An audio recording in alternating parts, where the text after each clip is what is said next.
अरे कुकरम करेगा तो जेल जाएगा। आतंकवादियों की तरह क्यों बात कर रहा है फालतू यार? अरे क्यों आतंकवादियों की तरह बात कर रहा है? आदमियों की तरह बात कर, आदमियों की तरह बात कर, आतंकवादियों की तरह मत कर। अमानतुल्लाह जी रहे आतंकवादियों की तरह क्यों कर रहा है भाई? मैं प्रार्थना कर रहा हूँ। आदमियों की तरह कर लेना। ज्यादा लकड़ी मत ले फालतू, ज्यादा फन्ने का मत बन। आराम से बैठ, आदमी की तरह बैठ। अरे आदमी की तरह बैठ, नीचे बैठ जा, ज्यादा फन्ने का मत बन। अरे बहुत देखे तेरे जैसे।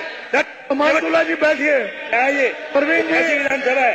बहुत गंभीर मसला है इस देश में। इत्तेफाक दुर्भाग्य से मैं अपने सदन में अपने रूम में बैठा हुआ था, मैंने एक कार्रवाई देख रहा था यहाँ पे।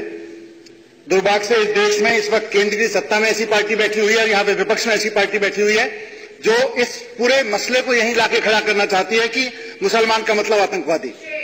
ये बयान उसी मानसिकता के तहत, उसी साजिश के तहत दिया गया है। मैं सत्ता पक्ष में होकर मैं कह रहा हूं कि अपने किसी भी, चाहे विपक्ष में हो पक्ष में हो, ये जो धारणा साबित करने की कोशिश की जा रही है कि किसी का नाम खान या किसी का नाम मुसलमान है तो वह आतंकवादी होगा, ये बर्दाश्त नहीं होगा इस सदन को। दिक्कत की है, इसको कतई तौर पर बर्दाश्त नहीं किया जाना चाहिए और इसको कम से कम प्रिविलेज में भेजना चाहिए।